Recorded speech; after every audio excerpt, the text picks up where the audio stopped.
amigos do Peladronete, entramos ao vivo e em definitivo pra mais um Peladinha, meus amigos. Amigo, eu tô aqui com ele. Eita. Tem Fernando Maidana, tudo bom, Fefito? Tudo bom, Gabu? Quem não tá empolgado tá morto por dentro. Só o Olavo de Carvalho não tá empolgado nesse momento. Tá ocupado, né? Fumando. Canta também ele, Vitinho da Comédia, tudo bom, Vivi? Veja só, a Pepsi Cola. Gostei. Canta também, Vida, tudo bom, Vivi? Tudo bem, Gabu, graças a Deus. Estamos juntos aí, felizes, porque depois de um ano de férias, a seleção voltou. Porra, que alegria. Estamos de volta com a seleção brasileira. Doripau. Então você vai falar um pouquinho de futebolzinho, vambora? Bora. Futebol e crimes hoje. Futebol e crimes. Coisa legal da pauta. É, porra leve. Que coisa boa. Então vamos, meus amigos.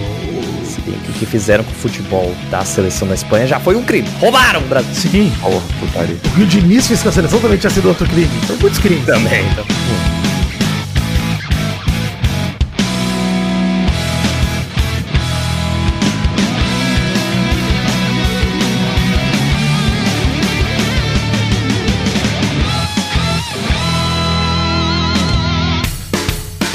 Bom, vamos começar o programa de hoje falando que tem redes sociais do Peladinha aí, tem Twitter, Instagram, grupo de Telegram, enfim, tá tudo aí. Facebook, vida porque você não divulga mais, porque acabou o Facebook, não tem mais Facebook. Não existe isso. Inclusive, em breve vou deletar tudo que tem do Pelada no Facebook, tá? O grupo e o... Então, se alguém tem apreço por alguma coisa, quer salvar alguma coisa, vai lá, corre, porque qualquer dia desse eu vou deletar tudo mesmo. Tem as redes sociais particulares do Peladinha, no @Príncipe Vidani, o Fernando Maidana no Instagram, Maidana LH no Twitter, @Show do Vitinho e @Peladranet no Instagram ou Peladanet no Twitter. Só lembrar todo mundo que estamos soltando projetos paralelos aí, o Fábrica de Filmes tem saído com frequência, né, Vitinho? Tem saído bastante, Fábrica de Filme. Tem o financiamento coletivo do Show do Vitinho também, né? apoia.se/Show do Vitinho e me dá dinheiro, por favor. Eu pago aluguel agora. É foda. Muito bom. E tem Mal Acompanhado, inclusive queria dizer que tem um assunto que não tá nesse programa e que poderia estar aqui, mas que tá no Mal Acompanhado, que é a suspensão de 2 anos do Gabigol, suspenso do futebol por tentativa de fraude do exame antidoping. Nossa, como não tá nesse programa? Cara, Não é possível. Tem que tá, pô. eu vou botar o fato bizarro da semana pra gente comentar isso rapidinho, então.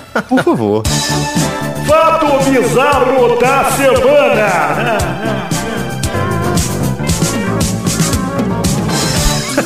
Ó, o que aconteceu pra explicar resumidamente pra galera? Antes de mais nada, eu quero dizer pra galera que acho que ele vai entrar com recurso, que não vai dar nada, que ele não vai tomar as pessoas, ele vai sair dessa com advertência. Também acho. E isso é pensando em como o futebol funciona e tal, já funcionou. O que rolou? Véspera do segundo jogo da final do Carioca do ano passado, o Flamengo tava treinando ali pra pegar o Fluminense antes de perder o segundo jogo, né? Tinha vencido o primeiro por 2-0. A Autoridade Brasileira de Controle de Dopagem foi ao CT fazer um teste surpresa. O Gabigol tomou uma série de atitudes que geraram a denúncia, que foram consideradas tentativa de fraude no antidoping. O comportamento do atacante, relatado por oficiais do controle de dopagem, é resumido dessa forma. Primeiro, o Gabigol não se dirigiu a eles antes do treino. Depois da atividade, inclusive, ele ignorou os oficiais e foi almoçar. Tratando a equipe, inclusive, com desrespeito. Porra, mano. Gabigol ignorando os caras, né? Os caras, oi, Gabigol, ele ignora, passa reto. Vou almoçar. Vou almoçar. Partiu almoço. Ele não seguiu os procedimentos indicados na hora da coleta, pegou o vaso coletor sem avisar pra ninguém, do nada pegou o potinho e entrou no mictório, começou a mijar, o oficial começou a acompanhar ele até o banheiro e ele se irritou, ficou irritado, Gabigol. E na hora de observar a coleta, que o oficial tem que fazer, que é protocolo, Gabigol escondeu o pau. Essa é a verdade. O grande crime de Gabigol foi esconder o pênis. E depois, a mais filha da putagem que ele fez pra mim foi que ele entregou o vaso aberto, sem tampar. Porra, Caralho, vai tomar no cu, cara. Como se aí... fosse um café pro cara. Exatamente. Porra, mano. Aí tem que tomar punição mesmo, cara. Tem que tomar punição. Era só mostrar o pipi, Gabigol. Se ele tomar a punição, ele vai depois soltar um... Roubaram meu pau! Canalha. É isso. Pô, mas assim, eu acho que não faz menos sentido que provavelmente é sempre o mesmo cara que vai lá fazer o teste. Ele já viu o pau do Gabigol. Exato. Não vai surpreender em nada, entendeu? E assim, não é como se o Gabigol já não tivesse sido pego fazendo coisas bem mais vergonhosas que mostrar o pau. Tipo, em casa de cassino, debaixo da mesa. Fazendo trap, rimando pescoço com pescoço. Ou seja, ele tá... Mas olha, é coerente. Ele também se escondeu no cassino. Então a gente vê que é um comportamento comum. Se escondeu nesse último ano também no Flamengo. Então a gente vê que é um comportamento comum. Ô, Maidana, essa leitura jornalística eu não tinha ouvido em nenhum outro lugar. Precisa elogiar o Maidana, tá? Tem um padrão de comportamento. A gente consegue ver. Não sei porque o oficial achou que ele ia fazer algo de diferente disso, né? Me surpreende que ele não mijou embaixo da mesa. Isso. Na própria boca, igual o macaco. Pô, muito bom. A pena do Gabigol vai até 8 de abril de 2025. Falaram 2 anos, mas na verdade é porque começa a contar no dia da tentativa de fraude. Então, no fundo, começou a valer 8 de abril. Ah, vida, mas ele jogou no passado. Mas ele jogou tão mal que eles nem consideram. Não, zoeira, não é porque ele jogou mal. Às vezes já tava valendo, né? Já. É porque ainda que ele tivesse atividade no último ano, cabe recurso da decisão e eles consideram a partir de quando foi realizada a coleta de exames no CT do clube. Ele pegou a pena mínima, né? Que era entre 2 e 4 anos. E vou dizer que ele vai, né, entrar com recurso lá na Corte Arbitral do Esporte, na Suíça e tal. Geralmente o que acontece nesses casos é que o jogador leva só uma advertência e que quando entrar lá, tipo, eles aceitarem o recurso e falar, tamo analisando, já suspende essa suspensão do Gabigol, ele pode jogar normal. É o que eu acho que vai acontecer. Eu acho que tinha que tirar a suspensão, mas ele tinha que ser obrigado a postar uma foto do pau dele no Twitter, pra todo mundo ver como é que é. Eu acho que por 6 meses ele tinha que abrir live toda vez que ele fosse mijar. Perfeitamente.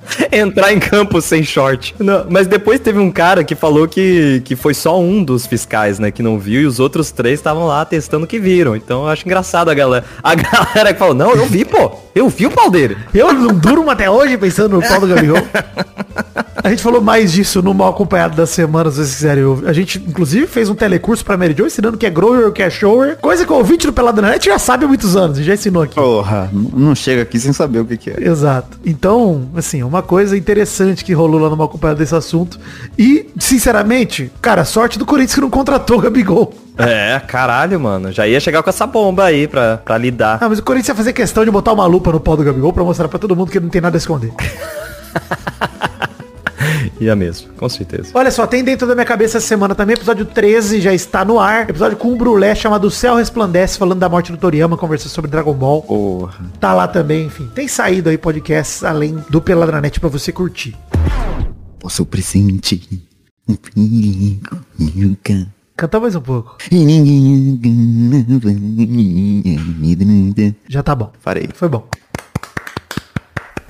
Seleção brasileira. Estreia de Dorival Júnior no comando da seleção com 2 amistosos contra as seleções europeias, as chamadas de primeiro nível, né? Ai, seleções de primeiro nível. Antes da gente falar dos jogos, deixa eu falar sobre a escalação titular do Dorival Júnior em ambos os jogos, tá? Bento, Danilo, Fabrício e Bruno, Beraldo e Wendel, Bruno Guimarães, João Gomes e Paquetá, Rafinha, Rodrigo e Vini Júnior. A gente acertou a escalação aqui no Pelado, inclusive, tá? Imaginava que o Danilo ia ser titular, que o Wendel também. A gente errou a dupla de zaga porque o Marquinhos foi cortado e tudo mais, então a gente imaginava que ia ser ele. Fabrício, Bruno e Beraldo acabaram sendo os titulares. O Beraldo a gente já sabia também. Agora, os volantes, né, eu queria que ele fosse com o Douglas Luiz, enfim. Ele foi de Bruno Guimarães e João Gomes, Paquetá, Rafinha, Rodrigo e Vini Júnior.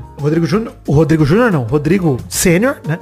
Começou ambos os jogos de falso 9, ali na posição no meio.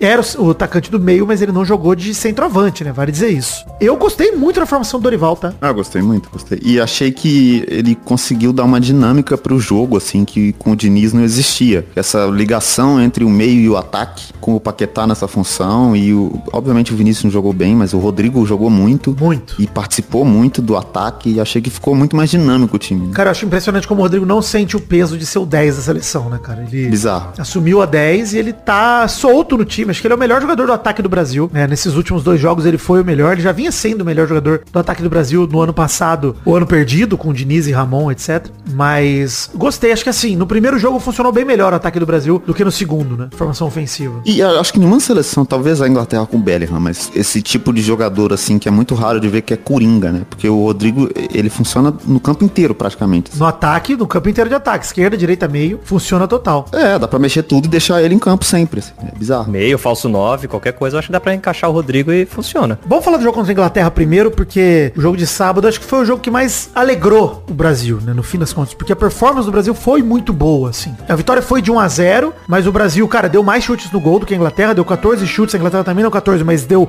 ao gol 5-3. Teve menos posse de bola, mas foi pau a pau, foi 53-47. E o Brasil tava muito mais aguerrido em campo, cara. Teve 19 faltas contra 11, por exemplo. Tava encaixada a marcação. E aí você fala, pô, Vidani, mas o número de faltas alto? Pô, não foi alto o número de faltas no sentido de o Brasil foi violento. O lance é, o Brasil tava marcando em cima, tava achando a bola. E tava achando os caras, entendeu? Acho que esse é o recado do número de faltas. Isso faz parte do jogo fazer falta. O que funcionou muito bem contra a Inglaterra foi o que não funcionou no segundo, que foi justamente o meio do Brasil, em especial o Paquetá. Eu acho que ele e o Rodrigo, contra a Inglaterra no primeiro tempo, arrebentaram, cara. O Brasil podia ter feito uns 3-4-0 no primeiro tempo, tá? Sim, sim. Bola na trave do Paquetá, teve o gol que o Vini perdeu na cara. Não, o gol que o Vini dribla o goleiro e chuta fraquinho é perdido na cara. O lance do Rafinha, que o Maguire faz a cagada que a gente já sabia que ele ia fazer em algum momento. Porra. E o Rafinha não aproveita. A finalização do Rodrigo lá no lance que o Paquetá enfia ele dentro da área e ele chuta pra fora. Então o Brasil teve 4 chances claras no primeiro tempo. Essas horas deve vir flashback do Diniz na cabeça deles. Só pode. Deve vir algum flashback do Diniz falando alguma coisa, passando uma instrução. Eles falam, mas o Diniz queria assim. E aí perdeu. Eu não vou culpar o Diniz, porque eu acho que o Vini, ele tá devendo na seleção, sinceramente. Ele tá devendo muito na seleção. O gol que ele perdeu, ele não pode perder. Aliás, mesmo o gol que a gente fez, a gente vai falar daqui a pouco disso, mas o Vini também perde um gol na cara no gol do Endrick. Ele não pode perder esses gols. Ele tem que ser um jogador decisivo pra gente. Acho que o último jogo que o Vini fez um gol pela seleção, legal e tal, foi na Copa do Mundo contra a Coreia. De resto, não lembro. E na Copa ele jogou muito bem, mas acho que foi o único período dele bem na seleção. Foi na Copa mesmo ali que ele tava. Ele jogou muito bem. E muito bem, acho que é muito bem pro Brasil, tá ligado? Porque o Brasil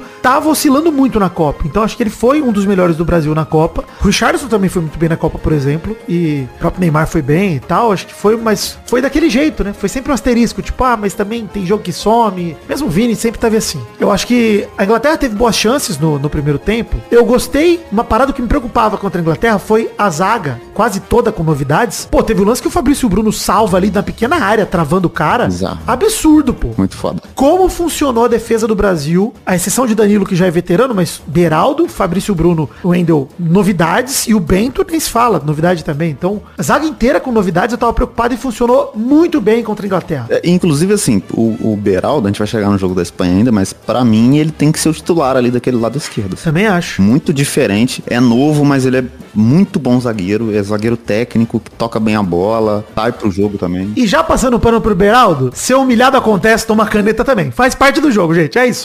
Tá tranquilo. O Alaba, um dos grandes zagueiros do futebol mundial da década passada, foi entortado pelo Messi também, acontece, gente. O Aubameyang lá, como é Aubameyang? Não, o Boateng, pô, Isso. confundi os nomes. Eu tava falando do Boateng também, eu confundi com o Alaba, mas era o Boateng que eu queria falar. Confundiu? Todo mundo confundiu. O Messi humilha ele e o Boateng é um dos melhores zagueiros dos últimos anos aí que surgiu, é normal, pô. Exatamente, eu acho normal também. O Bento foi bem nos 2 jogos, não dá pra culpar o goleiro, acho que a zaga foi muito bem. O Bento não teve culpa em nenhum gol que o Brasil sofreu nos 2 jogos. Gostei muito da zaga do Brasil, de verdade. Eu acho que o Fabrício Bruno principalmente me surpreendeu, cara. Eu esperava que ele nem fosse ser titular, aliás, que ele nem fosse entrar. Eu achei que quando o Bremer no banco me surpreendeu, não sei vocês, mas eu achei que ele fosse ser titular do lado do Beraldo, depois de todos os cortes. Também achei, mas que grata surpresa, né, mano? Que bom que a gente viu esse cara poder jogar e mostrar que tô de boa. Ele ou o Bremer, tanto faz, cara. Vendo esses 2 jogos, porque o Bremer a gente viu jogando... Copa do Mundo, pô. Então. E de zagueiro a gente ainda tá muito bem, porque ainda tem o Militão, tem o Marquinhos que tá mal pra caralho, mas ainda é novo, pode se recuperar e voltar a jogar. Tipo, a gente tem muita opção mesmo de jogador. E eu acho que assim, pra Copa América, hoje eu tô mais tranquilo quanto a zaga do Brasil, sabe? Ele ia falar, não, essa zaga tá boa pra Copa América. Sim. O Fabrício Bruno e o Beraldo, se forem eles na dupla de zaga da Copa América, tá tudo bem. Tô tranquilo com isso, sinceramente. A peça que mudar ali tá de boa, não voltando o Marquinhos, tá suave. Pra mim, cara, inclusive, quem melhor aproveitou, falando do jogo contra a Inglaterra, quem melhor aproveitou a chance na seleção foi Andrés Pereira. Também acho. Pra mim foi o cara que mais aproveitou a chance, que é a novidade e tal, e que se destacou. Pô, no primeiro jogo saíram o Paquetá e o Rodrigo no começo do segundo tempo, entrou o Andrés Pereira e o Endrick. Aliás, o Endrick é o concurso, tá? Obviamente que ele foi o que melhor aproveitou a chance, porque, pô, fez gol nos 2 jogos, e ele decidiu os 2 jogos. Então, monstro. Mas o Endrick já seria convocado de qualquer forma, porque ele é um fenômeno aqui no Brasil. O Pitico, o Andrés Pereira, cara, não, ele era uma dúvida. Ele entregou lá a final do Libertadores pro Palmeiras, no Flamengo, saiu com uma fama meio de pipoqueiro e tal. E, cara, logo depois que saíram o Paquetá e o Rodrigo, saiu também o Rafinha e entrou o Savinho. Na primeira jogada, o Savinho ali perde a bola, volta pro Pitico, ele dá um lançamento absurdo pro Vini Júnior, que perde um gol na cara, outro gol na cara. Mais um. E a bola sobra pro Endrick fazer o gol. E aí o gol do Brasil. Cara, passe absurdo do Andrés Pereira. Não só isso, mas eu acho que ele entrou muito bem no meio. Ele tá fazendo uma temporada muito boa na Premier League também. Você deve tacar, assim. Sim. Na minha opinião, o ponto negativo no meio campo do Brasil é o Bruno Guimarães, que na seleção, pra mim, nunca entregou tanto quanto no time dele. Tava mal, foi mal contra a Inglaterra e mal contra a Espanha. E o Andrés Pereira meio que cobra o espaço dele na defesa também quando entra, assim. Tipo, total. Marcando pra caralho também. O Bruno Guimarães e o Rafinha, pra mim, eles perderam a chance. Nessa convocação, os dois foram muito mal. O João Gomes até foi bem contra a Inglaterra, mas Gomes, meu amigo, assim, contra a Espanha, nada funcionou no João Gomes também. O Douglas Luiz, quando entrou ali contra a Inglaterra e cobriu esse espaço junto com o Andrés Pereira, o Brasil virou outro time, inclusive. Dá muita diferença quando você tem um meia que é ofensivo na hora de marcar, que é agressivo. Pô, e nisso a gente sente muita falta do Casemiro. Apesar dele estar tendo uma temporada muito ruim, a gente não tem outro jogador que consegue fazer o que ele faz tão bem quanto ele, né? Diz de marcação, assim. Pô, a gente passou muitos anos na seleção muito seguro, tranquilo por causa do Casemiro, cara. É foda mesmo. Sim. A gente sente muita falta. Ainda teve no fim do jogo a entrada do Pablo Maia, no maior estilo, o chefe é meu amigo, né? O chefe foi meu parceiro, hein? E jogou bem também, jogou bem. Né? É, poucos minutos, mas jogou bem, é. Mas assim, queria destacar que o Endrick fez o gol e ainda perdeu um gol na cara de dentro da área, em mais um passe do Pitico, genial, inclusive, do Andrés Pereira. Tudo isso porque ele tava pensando no modo carreira dele no FIFA, que ele se criou, o bonequinho dele também fez o primeiro gol pela seleção em Wembley, e ele ficou muito emocionado e não conseguiu focar no jogo. Isso aí é maluquice, tá? Isso aí é... Isso aí, se ele não fosse tão genial, era candidato a prêmio Daverson. Cara, mas eu acho que ele deve ter convivido com o Daverson do Palmeiras a ponto de ser meio maluco.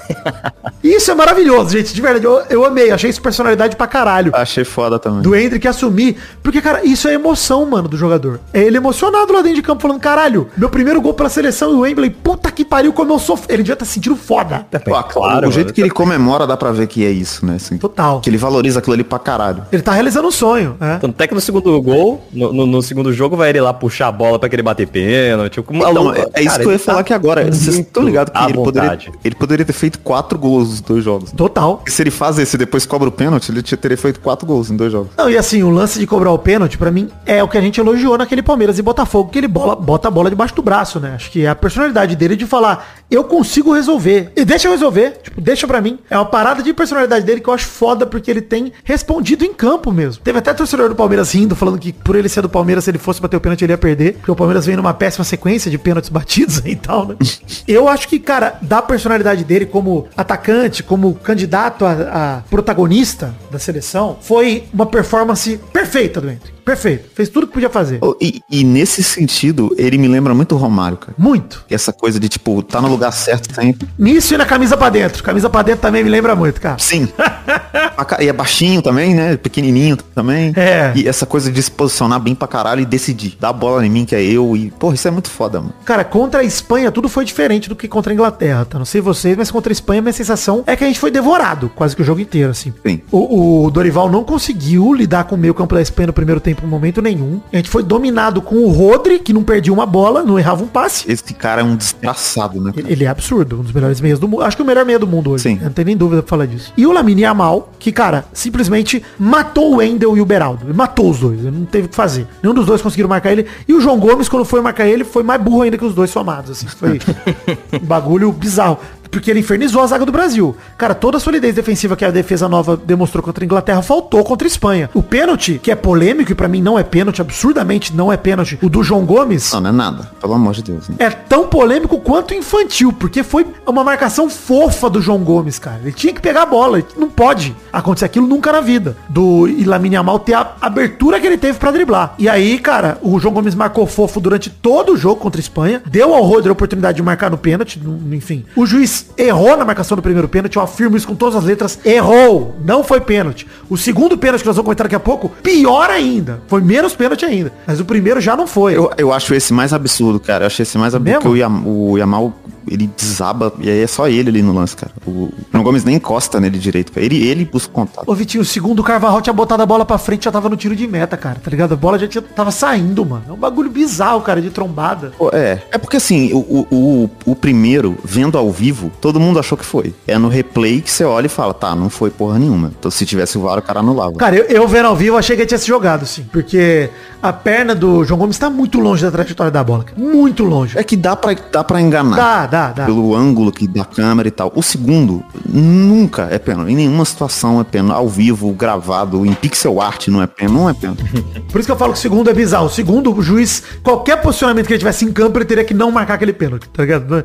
Não faz sentido nenhum. Não era ângulo. Não tinha ângulo pra marcar aquele pênalti. Não tinha possibilidade. O primeiro eu acho bem contestável, tá? Até agora. Até depois. Ainda acho contestável. Você acha que vale a discussão e não é tão erro assim. Vale a discussão e ainda tem como olhar e falar. Não, pra mim foi. De qualquer forma, é juvenil. Divergimos, Maidana.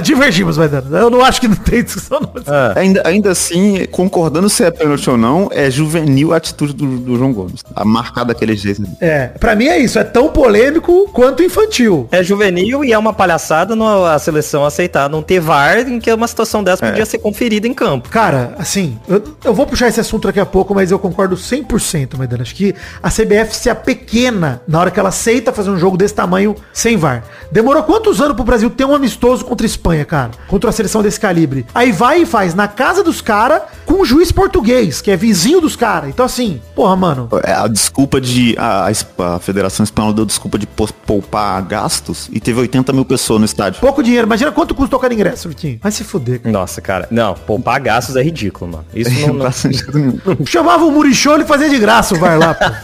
Não, aí é melhor que não tem. É verdade. Mas enfim, contra a Espanha, principalmente se o Vini já foi mal contra a Inglaterra, ele tava muito mal na partida contra a Espanha, assim.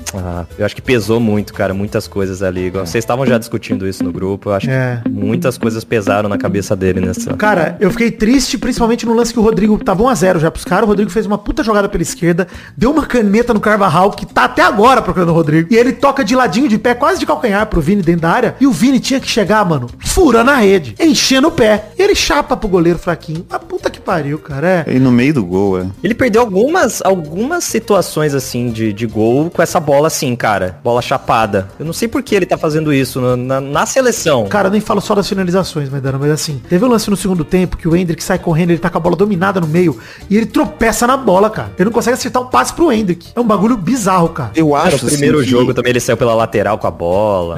Esse lance da pressão deve ter pegado muito em cima dele, assim. E a gente comentou no grupo, mas o fato dele ter feito uma entrevista inteira sobre esse assunto e todas as perguntas da entrevista são sobre os casos de racismo que você sofre e tudo. Não. E aí a CBF deixa o cara sozinho lá, não põe ninguém pra dar um apoio. No dia do jogo, teoricamente é um jogo em combate ao racismo. E a única coisa que a CBF faz é colocar uma frase merda na camisa. E essa mesma frase merda num ônibus. Ninguém pronuncia, ninguém fala nada. Nenhum jogador fala nada, nem técnico, ninguém fala. Só o Vini fala. Com certeza, mano. A sensação dele eu tô sozinho em qualquer lugar que eu for. Eu posso sair do Real, eu vou continuar sozinho. Eu tô na seleção, eu tô sozinho. Não importa o que eu faço, tá ligado? É isso aí. Só pra gente voltar do jogo, daqui a pouco a gente volta nesse assunto, porque eu quero dedicar um espacinho pra gente falar do Vini mesmo. Mas o Dani Olmo fez um golaço com direito à caneta no Beraldo. E, inclusive, bote fofo do Bruno Guimarães, tá? Porque eu vou falar da caneta do Beraldo que é normal. O que não é normal pra mim nesse lance é o Bruno Guimarães chegar na bola e com o pezinho mole, cara. Porra. É bizarro, porque se você reparar o lance, além dele chegar com o pé mole, se ele não chega, o Beraldo consegue fazer a recuperação e contestar o chute, pelo menos. Então ele tira o espaço que o Beraldo poderia ter pra recuperar e ainda chega fofo, tá ligado? Mano, diferente do João Gomes, que bobeou, se o Bruno Guimarães faz o pênalti naquela situação, depois da caneta, tava bom, tá ligado? Tava bom. É um negócio que tem que chegar duro, mano. Na hora ali, o cara deu caneta no meu zagueiro, eu vou deixar ele fazer o golaço? Não vou. Não vou deixar. Mas pensa se é o Casemiro. O Casemiro acerta um racista na torcida, se aí ele tá em campo ali. Ele bica essa bola na cabeça de um filho da puta. Exato, é isso que eu tô falando, cara. Ele tem que chegar furando a bola com o bico da chuteira. E se errar e acertar o cara, paciência, mano. É uma chance claríssima de gol, cara. É um bagulho de, sabe, é praticamente uma mão na bola do Soares na Copa do Mundo. É isso, cara. É essa situação que você tem que dar tudo. Mas eu acho que aí tá o problema, né? O Bruno Guimarães não é esse jogador. Ele não é um primeiro volante, entendeu? Ele é um cara de saída de bola, de criação ali. Não é esse cara. É assim, foi humilhante pra caramba. É um gol que a zaga da seleção não pode tomar. E acho que aí pesou a inexperiência do Beraldo. Ele chega recente na Europa e tal. Acho que aí pesou. Eu espero que ele melhore enquanto jogador pra não tomar mais esse tipo de lance, não tomar mais essa caneta. Mas que principalmente a gente tenha um volante que deu combate na cobertura dele. Porque o Bruno Guimarães não deu. Deixou ele na água, cara. É isso. Deixou a gente na água, né? Enfim. Golaço. O Dani Olmo não tem nada a ver com isso. Humilhou a zaga do Brasil. E aí tá a principal diferença da seleção do Dorival pra de Tite, hein? Poder de reação. Brasil perdendo de 2-0. O Vitinho mandou até no grupo, né? Hoje não vai dar pra nós não, gente. Acho que já era. Mas em todo lugar tava assim, cara. Sim. Porra, eu não tenho poder de reação, minutos. Não tem como, tá todo mundo. A gente tá mal acostumado com a seleção do Tite mesmo, cara, que não tem poder de reação. É isso. E a do Diniz também, né? Se o Diniz fosse... Mano, na moral, se fosse a seleção do Diniz, a gente tinha tomado de 8. Ô, Vitinho, o Diniz não tinha nem poder de ação, quanto mais de reação, né?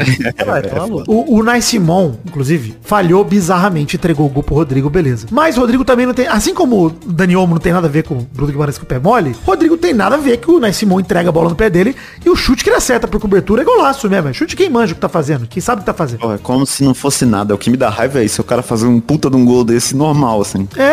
E aí, enfim, fomos pro intervalo com 2-1 no placar. E aí, algo impensável pra seleção do Tite. Com todo respeito ao Tite, vocês sabem tanto de elogio que eu já fiz pro Tite aqui nesse podcast. Sigo fazendo, achei ele genial. Mas na seleção, realmente, o Tite era muito ruim de reagir. O Dorival voltar no intervalo com 4 mudanças. Cara, foda isso, né? Graças a Deus, Dorival, muito obrigado, cara. Mano, a seleção começou diferente no primeiro minuto já. Ele trocou o Danilo pelo Ian Couto. Danilo que inclusive foi bem demais contra a Inglaterra e foi muito mal contra a Espanha. Não conseguiu nada, né? O Danilo tinha questão física, né? Ele, na verdade, de um jogo pro outro, ele falou que não ia jogar, tava sentindo a panturrilha. Então eu acho que é isso, assim. Já é um cara de mais idade também. Talvez não tivesse nem que ter ido pro jogo. Né? 33 anos, eu não acho ele tão velho, mas eu concordo. Acho que teve uma questão física ali. O Endrick entrou no lugar do Rafinha, Andrés Pereira no João Gomes e o André pelo Bruno Guimarães. Cara, o meio do Brasil não funcionou. Bruno Guimarães, João Gomes e Paquetá foi uma merda no primeiro tempo contra a Espanha. Os 3 foram uma merda. E o Dorival mexeu em 2 e 3 peças. Cara, mandou muito bem o Dorival mesmo. Porque a partir do primeiro lance do segundo tempo, já tava totalmente outro time, cara. O time tinha combate no meio campo. O cara já, o Andrés Pereira, ou o próprio, acho que era o André, tava grudado no Rodri. Logo que voltou. E o André, desses convocados, é o que chega mais perto do Casemiro, assim, obviamente, pelo amor de Deus, né? Eu acho que não. Eu acho que é o Douglas Luiz. Eu não sei, o Douglas Luiz é mais um 8 ali também, né? Cara, mas em relação à marcação, eu achei ele mais forte que o André. É mais Europa, é mais experiência, mas em característica, teoricamente, o André faz essa função de 5, tá ligado? Sim, entendi. E acho assim, eu achei um absurdo o melhor volante do elenco, que é o Douglas Luiz, não ter entrado titular em nenhum jogo. Achei um absurdo mesmo. Sacanagem, cara. Mas essa nova formação funcionou bem demais. Com Bento, Ian Couto, Fabrício Bruno, Beraldo e Wendel, Andrés Pereira e André, Paquetá, Rodrigo, Endrick e Vini Júnior. Eu preciso destacar esse tridente do ataque. O ataque do Real. Que todo mundo queria ver, que é o ataque do Real Madrid a partir de julho, né? Se o Mbappé não vier, né? Se o Mbappé vier, aí o Endrick vai ter que esperar um pouquinho no Castilha, talvez. Mano, o Endrick. Cara, capaz, não sei, capaz do Rodrigo pro banco, do jeito que tá, mano. Porque o problema desse primeiro tempo, que o Brasil foi com 2-1 e podia ter ido com 2-0 pro intervalo, eu coloco os 2 gols nas contas dos volantes, cara. O João Gomes marcando fofo no pênalti e o Bruno Guimarães que marcou fofo no lance do gol da caneta do Beraldo. Sim. Então dá pra colocar na culpa nos 2, inclusive. E, fora que o Paquetá tava mal demais no jogo, o Paquetá só recebia a bola e dava toque de primeira, ele não segurou uma bola pra armar uma jogada no primeiro tempo. Ele jogou mal o jogo todo. No primeiro ele jogou pra caralho. Sim. Jogou muito. No segundo jogou mal demais. No segundo ele não fez nada. E aí, cara, a pressão imposta pela postura nova do Brasil deu resultado imediato. 5 minutos do segundo tempo, Endrick iluminado, pega a sobra do escanteio de esquerda, de prima, faz o gol de empate. Cara, gol de gente grande, preciso falar, hein, cara. Ele comemorando com o pai dele, ó, me arrepia de lembrar. Foda, mano. Porra, o momento do gol foi absurdo. Essa narração do Luiz Roberto falando, vamos empatar e... Endrick! Eu grito, né? Foda, meu. Ele é muito foda, cara. É muito louco isso do esporte, assim, da gente presenciar esse tipo de coisa. Porque não é só o cara ser bom. Tem alguma coisa ali que não dá pra explicar. Não dá pra explicar, tá ligado? E você viu que o Lamine Yamal quebrou o recorde, né? Ele é o jogador mais jovem a ver um gol do Endrick de dentro do campo. Ou seja... grande recorde do Lamine Yamal, que driblou e mamou o Brasil. Enfim, mamou nada, que os caras jogaram melhor que nós, mas tudo bem. Uma coisa que eu fiquei irritado quando tava 2-2, tá, que eu preciso destacar aqui, que é a arrancada do Beraldo, quando ele rouba a bola, e aí ele tem Endrick pra direita, Vini pela esquerda, e ele resolve chutar. Isso me irritou profundamente, Beraldo. Ele tinha o Vini e o Rodrigo na esquerda, e ele chutou pro gol. Ele falou, é eu. É isso, exato. Acho que entre eu, Vini e Rodrigo, eu tô mais habilitado pra fazer um gol de fora da área. É isso que ele resolveu fazer. Tirando isso, o Beraldo jogou bem, tá? Tirando a caneta e esse lance, acho que ele foi bem no jogo, acho que ele não foi mal não, acho que ele não comprometeu.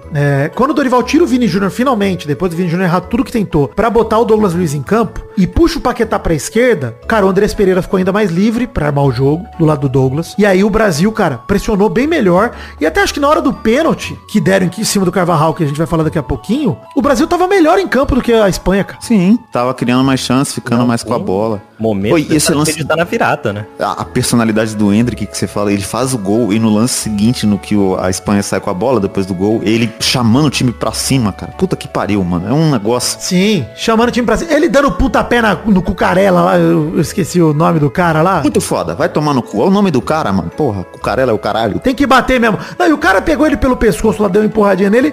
Ele deu 2 pontapé no cara. Endrick, nessa hora a gente tem que lembrar que não tem VAR mesmo. Tem que encher o pé no maluco. Foda-se. Ah, porra, meu cara... Mano, o moleque tava apanhando lá também, ele não deixou barato. Isso pra mim é foda. Correto. Endrick, bate mais em espanhol. Por favor, pode bater mais. Bate mais em espanhol. E é muito louco porque Bate mais.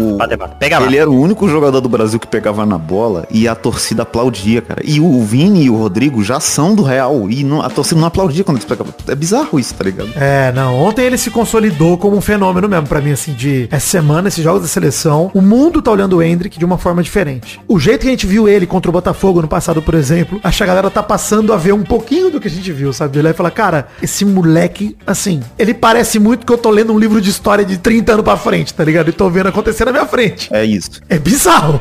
E o Abel Ferreira, porra de Flaco Lopes, mano. Para de colocar o Endrick na ponta direita, caralho. Vai tomar no cu, Flaco Lopes. O baixo número de faltas pela seleção brasileira no primeiro tempo mostrava que a Espanha jogava confortável pra caramba, né? No segundo, a gente equilibrou bem a ponto de terminar o jogo, 20 faltas dos caras, 16 da nossa. O exemplo que eu falei das faltas no começo é isso, né, cara? Olhar pro jogo como o Brasil apertou a marcação e conseguiu chegar nos caras. Os caras não estavam mais soltos no campo inteiro como ficaram. E aí, com 40 minutos de segundo tempo, o juizão português achou legal marcar um pênalti que ele tirou de dentro do próprio cu, assim. Achou bacana, achou legal. Cara, a CBF, pra mim, apequenou demais a seleção brasileira quando aceitou um amistoso desse tamanho sem o VAR, como eu já falei no passado. Não quero fazer teoria da conspiração nem nada. Mas um juiz português, que é vizinho da Espanha, com muita identificação espanhola, e vale dizer que muitos dos problemas de preconceito que a gente falou aí da Espanha, Portugal também aplica, né? Há um tempo já, inclusive. Tem um tempinho já. Então rola uma identificação entre esses dois países, essas duas nações, e pareceu pra mim que o juiz estava caseiraço. Total, 100%. Não pode a CBF... Cara, se é pra testar o time pra Copa América, pra uma competição, tem que ter VAR. Porra, banca a CBF o VAR, entendeu? Banca nós, assim, nós vamos pagar. E ainda é suspeito porque são 2 lances de pênalti duvidosos que o juiz demora pra marcar, né? Ele fica um tempo ali esperando. Tipo, será que eu marco ou não? Parece que quem marcou foi o Big Boss, né? Foi o Boninho que marcou. É, então. Mano, Cuca. E assim, mesmo com esse revés aí do segundo gol do Rodri de pênalti e tal, inclusive Bento não teve culpa em nenhum dos pênaltis. Ah, o primeiro pênalti foi no meio. Porra, o cara é um goleiro jovem pra caralho. O Rodri é consagrado, campeão da Champions League. Você acha que o Bento não vai arriscar um canto? É, não, ele vai arriscar um canto. Vai lá você e pega. Pega o pênalti do Rodri lá, vai lá. É. Porra. Mesmo assim, com tudo contra, o Brasil foi pra cima. O Douglas Luiz deu um gigantesco lançamento pro Paquetá na ponta direita. Porra, absurdo. Que se o Paquetá tivesse 2 pernas, ele tinha feito o gol já. Pô, e teve um lance na Copa do Mundo, cara. Teve um lance que foi Brasil e Coreia do Sul, ó, que foi 4-0, mas o Neymar dá um lançamento pro Paquetá exatamente igual. 4-1. E ele perde o gol exatamente do mesmo jeito, que ele chuta com a esquerda de cantinho e erra o gol igual.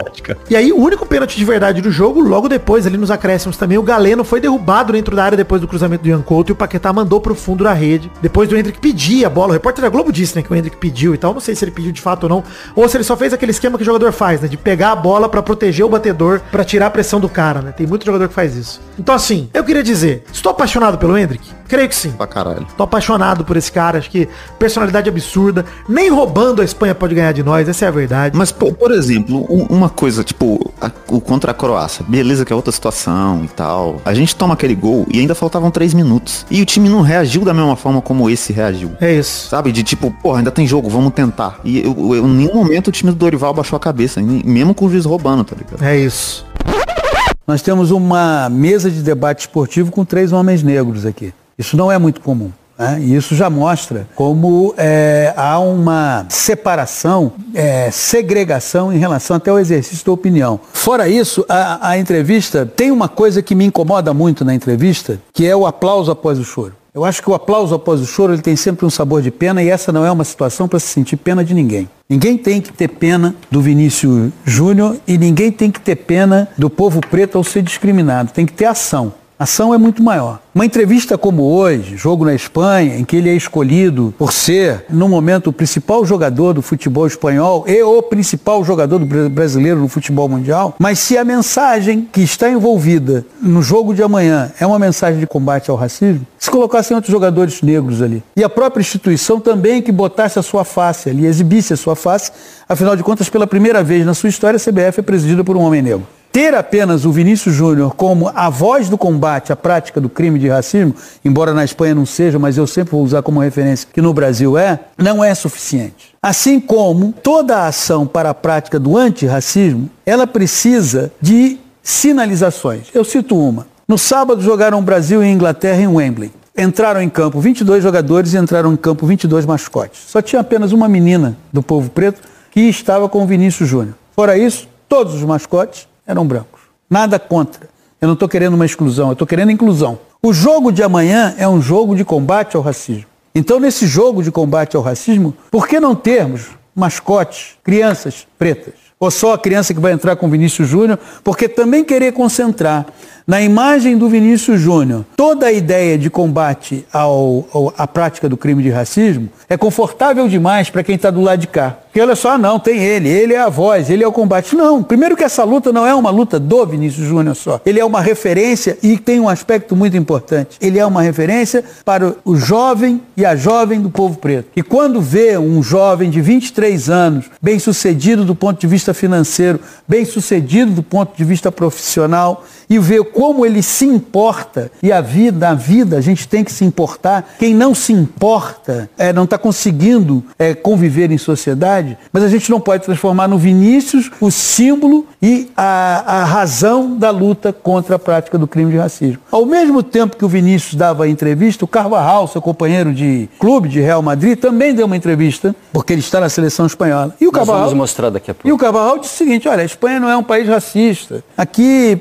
as pessoas vão ao estádio, às vezes para extravasar. Ele em nenhum momento conseguiu ser solidário ao companheiro dele de time. E isso é praticar o antirracismo. Ser solidário. Dizer que lamenta as ações, as manifestações, as agressões. E isso muita gente não consegue.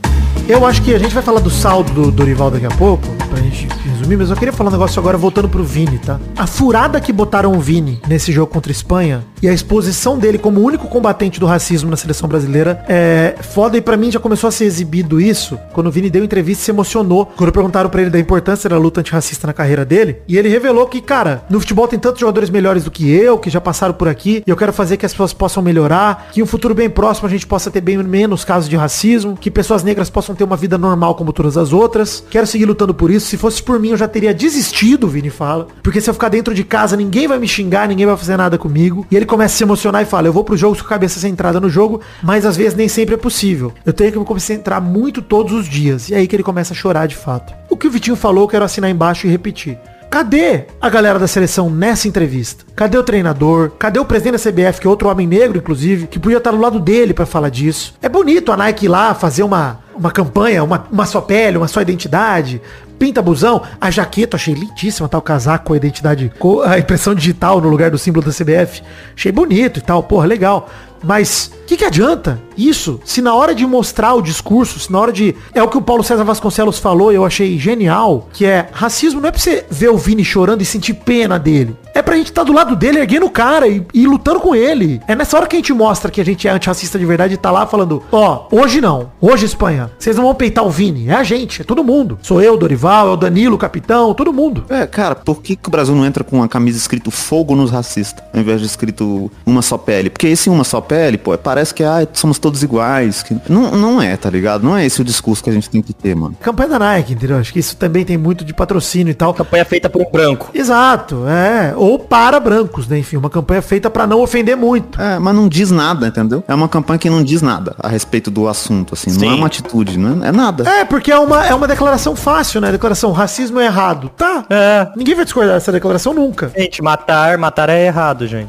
Exato. É isso. Hoje no Twitter, fizeram uma thread, me mandaram do Telegram do Peladinha, várias das vezes, as principais vezes que o Vini sofreu racismo desde que ele chegou ao Real Madrid, e me surpreendeu lendo a thread, cara, quantas vezes ele ficou calado, quanto tempo demorou pra ele se manifestar. Imagina o quanto foi difícil pra ele se manifestar, e o que o Vitinho falou, o quanto ele se sente sozinho nessa luta. É o que ele disse na entrevista. Por ele já teria desistido. Quando é que a gente vai ver a galera fortalecendo ele de verdade? A CBF falando, gente, ó, rolou um bagulho racista com o Vini, nós não vamos jogar na Espanha. Não vamos jogar. Não vamos jogar. A Espanha não merece seleção brasileira. Não vamos jogar. FIFA, problema seu pra resolver. Sim. E assim, a CBF bota a FIFA contra a parede. Você é só a favor de racismo, FIFA? Porque estão fazendo isso com o Vini. Então cadê esse posicionamento duro, de fato, direto, né? E assim, se o Vini vem jogando mal, e ele vem jogando mal pela seleção, não é de hoje, não consegue repetir o que ele faz pelo Real, por que, Dorival, você deu a faixa de capitão pra ele, cara? Não faz sentido nenhum, cara. Se ele já tá num jogo simbólico desse, num lugar que ele tá desconfortável, que é complicado pra ele tá emocionado, pra que ele tem que ter, além de tudo, o peso de ser o capitão, cara? Sabe?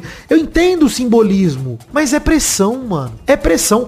Era muito melhor deixar com o Danilo, que também é um jogador negro, que também é um cara que se demonstra consciente em discursos e parece ser um cara minimamente engajado, né? Por que, cara?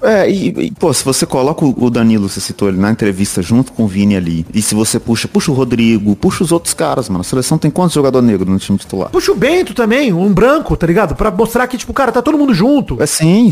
O Beraldo. E o que não acontece, que a gente viu uma entrevista do Carvajal no mesmo dia da entrevista do Vini falando merda. Nossa, vai tomar no cu, Carvajal, cara. Não acontece no Real. No Real ele não sente essa união. O Real também tem uma porrada de jogador preto, mas tem um monte de branco e todos falam merda quando tem que falar sobre. Pois é, ainda mais lá, né? Sem a questão do Brasil envolvendo, né? Só a questão europeia e espanhola, que a gente sabe que, enfim, infelizmente, o racismo enquanto cultura é uma realidade. Mas é bizarro isso, né, cara? Porque, assim, não querendo diminuir, porque realmente é uma realidade. É um país racista pra caramba. Mas é o que o Vitinho acabou de falar. O Endrick foi aplaudido, mano. De pé. É bizarro, O Ronaldinho foi aplaudido. Mas é porque é novidade, mano. Não sei se é, cara. Não sei se é porque é novidade. O Rodrigo não sofre a pressão que o Vini Júnior sofre lá. Sofre também, mas não é igual. O Vini Júnior, eles pegaram assim, de jeito. Porque o Vini reage, cara. O Vini reage, cara. Mas, cara, eu aposto com vocês. Se o Endrick tiver o destaque que o Vini teve no Real Madrid, imediato, automaticamente protagonista, que olhavam pra ele e falavam, mano, esse moleque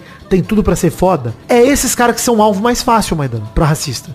Porque eles vão tentar magoar esse cara em todo lugar que machuque ele. Vão tentar derrubar ele. Esse é o lance com o Vini. Eles querem fazer de tudo pra que o Vini saia da calma, saia da tranquilidade. E é isso que o Vidani falou mesmo, porque o Vini é o cara que ele tem os dribles mais plásticos, ele faz mais gol que o Rodrigo. Dança depois de fazer gol. Dança depois de fazer, ele aparece mais, então é isso, sabe? Tipo, quanto mais o cara se destacar, quanto mais ele aparecer, mais a gente vai pesar em cima.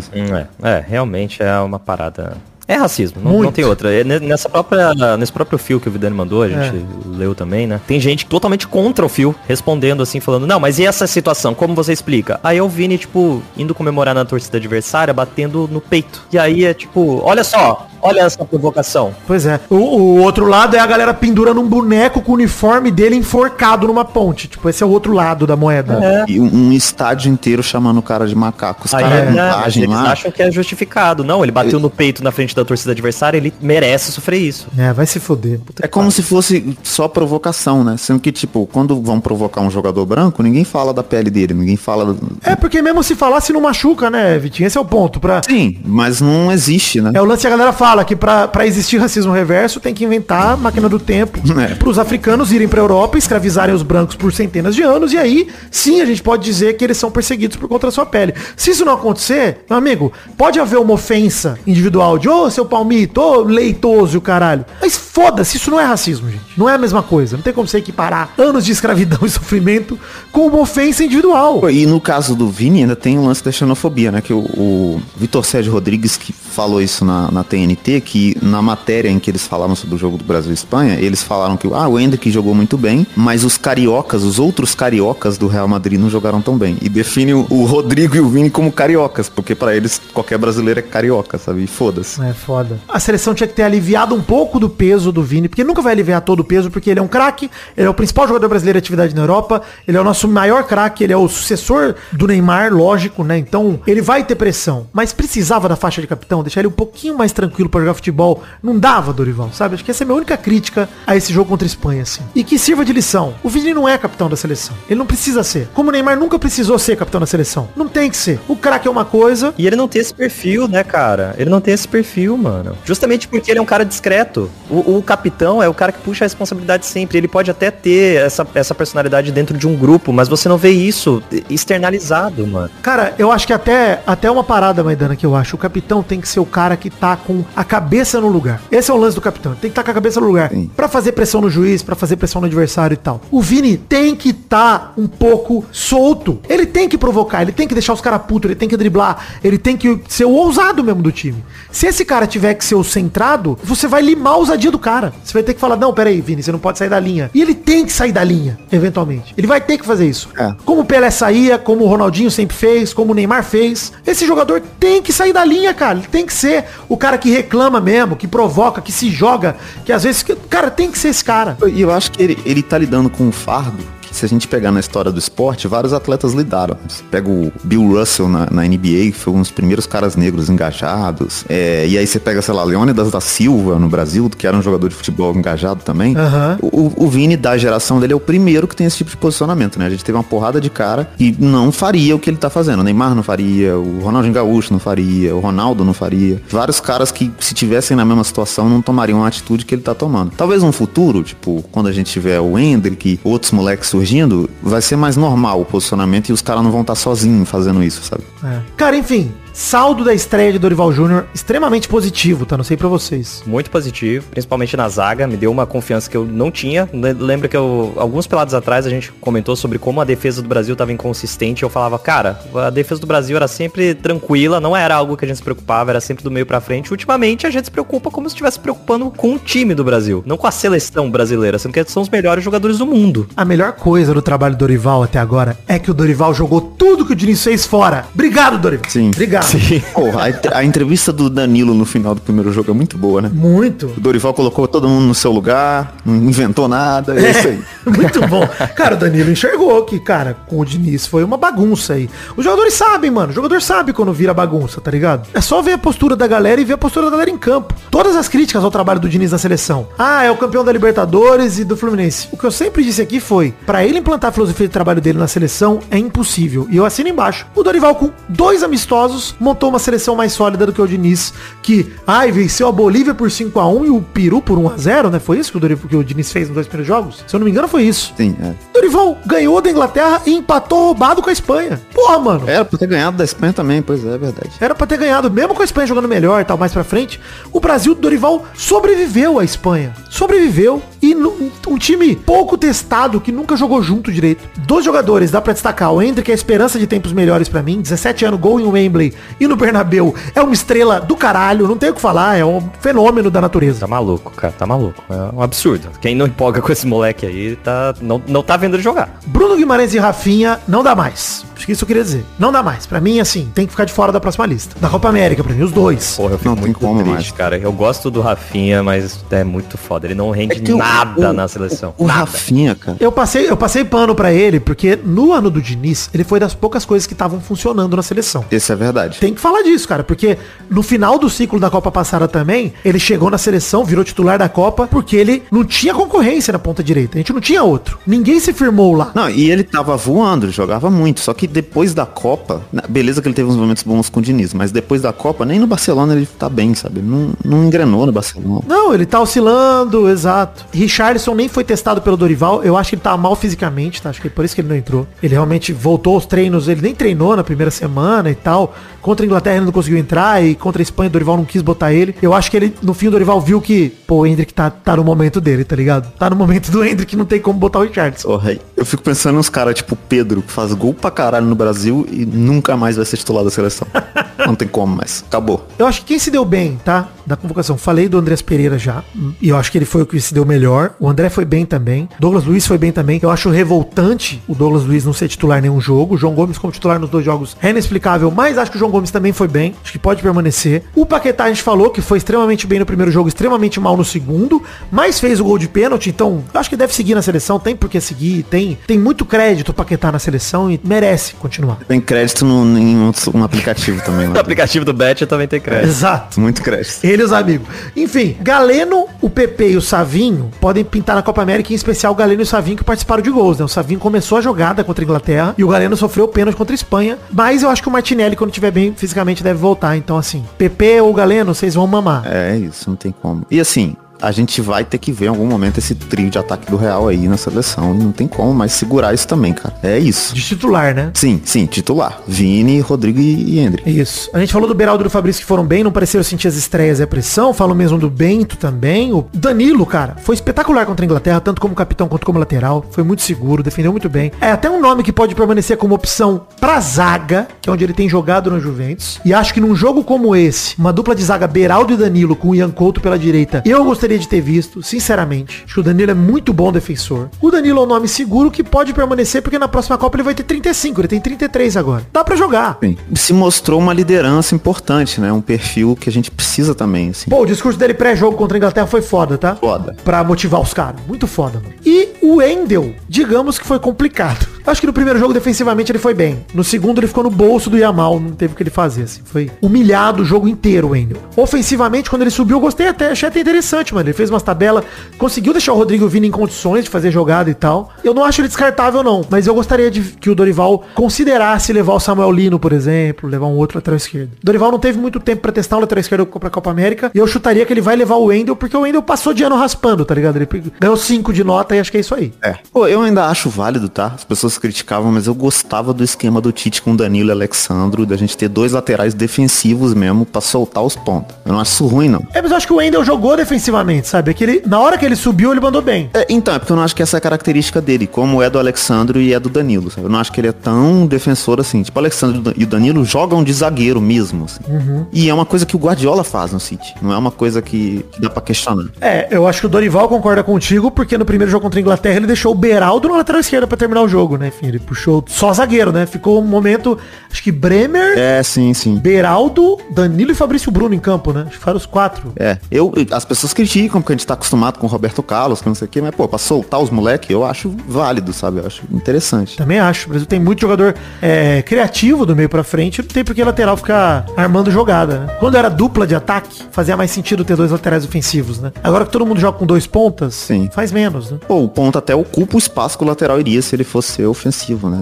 Ele vai bater cabeça. Sim. O Jonatas, ouvinte nosso, ele mandou uma cartinha que eu tô colocando nesse bloco com o título Respeitem a Pentacampeã. Ele falou que precisava registrar de alguma maneira que a seleção voltou, falando que independente dos resultados, o mais legal foi ver os jogadores jogando com vontade. O Paquetá batendo no Bellingham, o mesmo Paquetá mandando o famoso fala mais alto depois de fazer o gol de pênalti. Foi legal mesmo o Paquetá dando grito pra galera, hein? Eu gostei muito depois de fazer o gol. Ele chamando a torcida, achei foda. Achei personalidade pra caralho. Eu gostei. Faltou a dancinha, só isso que eu senti. Faltou jogar melhor o resto do jogo também, mas tá bom. Jogou nada contra a Espanha, mas de personalidade, pelo menos isso o Vitinho destacou, eu acho que vale, cara. O Brasil não desistiu o jogo inteiro. O próprio Paquetá, no final, acho que ele ganhou... Ele jogou melhor nos acréscimos do segundo tempo do que no resto do jogo inteiro. Então, assim... eu sei muito bem disso. Romero é craque do Corinthians, sendo um pereba do caralho, mas tendo raça.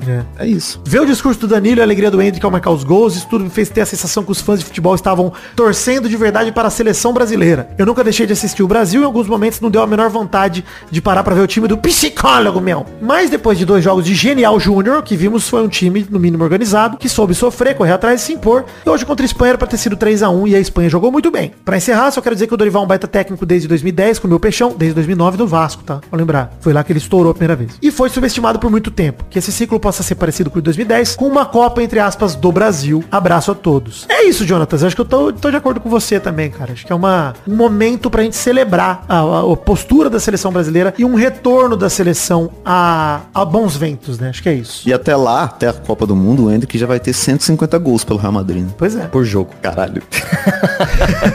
Will Chamberlain do futebol. Antes de mais nada, queria dizer que esse é o último programa do mês de março, dizer que tem link no post pro Padrim e pro Patreon, lembrando que o Padrim está acabando, pedindo pra você colaborar com a partir de R$1 no Padrim ou no Patreon, com o que couber no seu orçamento. A partir de semana que vem eu já devo ter organizado o Apoia-se do Pelada, que vai ser ele que vai substituir o Padrim, então já devo trazer aqui informação a partir de abril. Pra você que colabora no Padrim, colabora no Patreon, pra você colaborar no Padrim, principalmente poder escolher se quer migrar, mas se você colabora no Patreon e quer passar pro Apoia-se também, vai dar tudo certo a partir da semana que vem. Espero já ter resolvido isso. É isso, Brasil!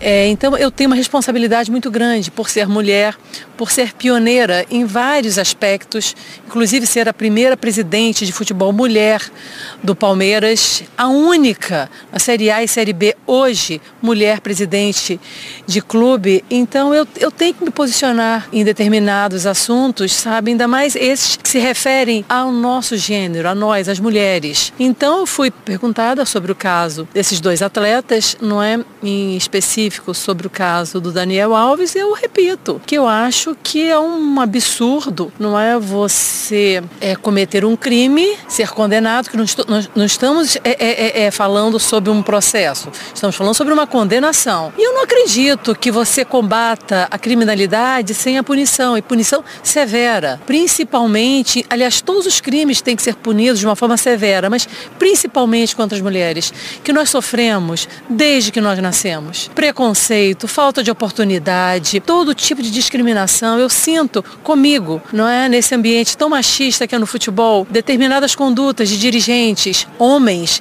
que se é uma mulher, não é, que age daquela forma, você é visto de uma outra forma, sabe? Então a gente tem que rever isso, e nesse caso do Daniel Alves volto a repetir, é um tapa na cara de todas nós mulheres. Isso é um absurdo, isso é um passaporte para que, olha, você pode cometer o crime, paga que você é solto. Isso não pode acontecer, mas não adianta eu falar só. Todas nós temos que falar, então eu peço para todas as mulheres, vocês da imprensa também, que vocês também têm responsabilidade, que a voz da gente é através de vocês. Eu não posso falar sozinha, eu não vou conseguir solucionar o problema da violência contra a mulher sozinha. Eu preciso de todos vocês. Mas, Guilherme, eu falo, mas a gente precisa agir, não adianta só falar, entende? Então eu preciso que as autoridades, não é, se conscientizem disso, que não é possível que as pessoas não tenham empatia ao sofrimento dessas meninas, ao sofrimento de todas nós. Todo mundo tem uma mulher em casa, a mãe, filha, esposa. Não é possível que não tenha empatia, não sinta o que nós sentimos.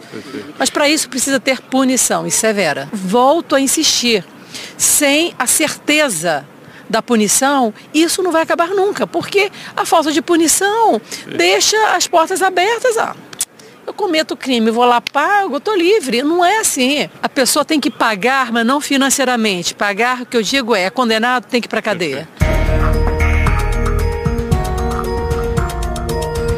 Essa segunda parte do programa é a continuação do episódio 658 sobre o pacto entre os homens, e que a gente comenta a volta do Cuca ao futebol brasileiro treinando o Atlético Paranaense. Recomendo então, se você é ouvinte do Pelada que não ouviu aquele programa, é impossível que a gente não vá citar esse pacto entre os homens por aqui e aquele programa, então faz sentido se você ouvir ele antes, tá? Pra você entender. Mas eu quero comentar aqui sobre o Daniel Alves e o Robinho. Vale dizer que essa semana a gente teve uma alegria de, por maioria de votos, a Corte Especial do Superior Tribunal de Justiça homologar na quarta-feira passada, dia 20, a sentença da Itália que condenou o ex-jogador Robinho a pena de 9 anos de prisão por estupro. Basicamente, o Robinho foi detido em Santos e já está cumprindo pena em regime fechado no presídio dos famosos lá em Tremembé. Cumprem penas na P2 detentos como Alexandre Nardoni, condenado pela morte da filha Isabela, Christian Cravinhos, que é preso pelo assassinato do casal Richthofen, Lindenberg Alves, que matou Eloá Pimentel, e o Gil Rugai, que é condenado pela morte do pai e da madrasta, por exemplo. Por isso que é chamado de presídio dos famosos, tá?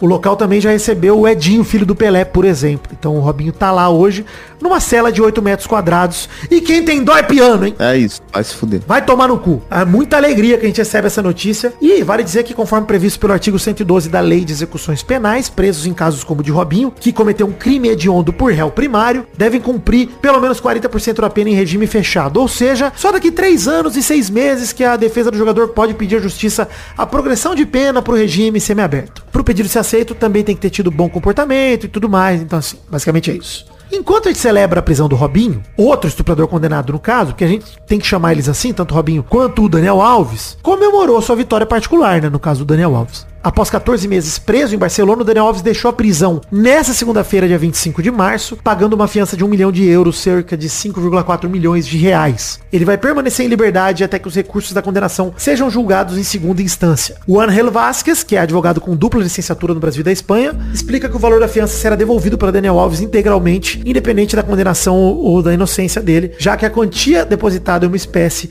de garantia ao Estado que o jogador não vai fugir. Basicamente, tem vários ali critérios, né, para liberdade provisória, provisória e a fiança de 1 milhão de euros é um dele, a retirada de passaporte brasileiro e espanhol também, a distância de 1 quilômetro no mínimo, incomunicabilidade com a vítima por 9 anos e 6 meses, ele não pode deixar a Espanha e tem que se apresentar ao Tribunal de Barcelona semanalmente para garantir a liberdade condicional. Então, essa fiança, no fundo, é o empréstimo que o Daniel Alves faz para garantir que ele não vai fugir para lei espanhola. É previsto em lei e tal, o Daniel Alves não tá cometendo nenhum crime pagando essa fiança. Mas, leva a questionamento, né? A partir do momento que você coloca um preço para uma fiança de um crime como estupro, que aqui no Brasil isso não existe, inclusive, você tá dizendo, basicamente, que o preço para estuprar uma mulher e se defender em liberdade é 1 milhão de euros. Ou seja, cadeia é coisa de pobre. Exatamente. É o que fiança sempre passa, né? Se existe um preço pra você comprar sua liberdade, a justiça é só pra quem não tem dinheiro. Pô, e o Daniel Alves tem um patrimônio de 59 milhões, eu acho, né? Um negócio assim. 60 milhões, Sim.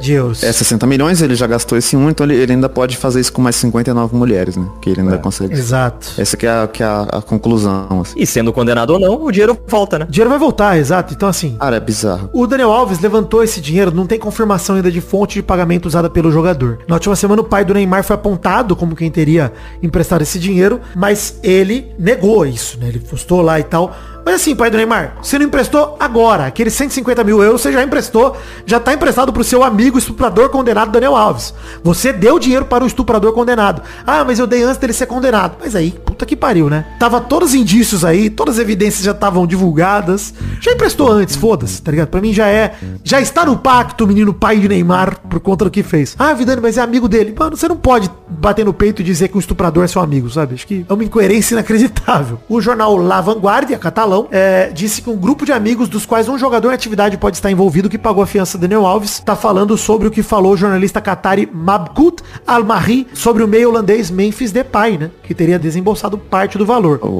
O advogado do Depay negou, tá? Que ele fez isso, mas vale dizer que ele jogou com o Daniel Alves no Barcelona em 2021 e eles estreitaram os laços de amizade e que na semana passada, em entrevista ao jornal Record de Portugal, o Depay comentou os casos e disse que os jogadores não deixaram de ser seus amigos mesmo com problemas judiciais. Ou seja, apesar do advogado do Depay ter dito que é fake news, só a declaração do Depay pro jornal Record já é nojento o suficiente também. Cara, é isso, né? O que mostra, assim, que esse meio do futebol tá corrompido em vários sentidos e vai demorar muito tempo pra gente superar essas questões, cara. Cara, eu acho que o futebol, até concordando com o que disse o Danilo na entrevista sobre isso na seleção, o futebol é uma bolha, mas ele não foge ao que é a sociedade, sabe? Isso é um problema social mesmo. O futebol só escancara esse problema. É tipo, ele tira qualquer tipo de filtro da frente e mostra pra gente como o pacto entre os homens, como a gente chamou no Pelada 658, é vivo. Ele acontece. Além de tudo, o pacto é também financeiro, né?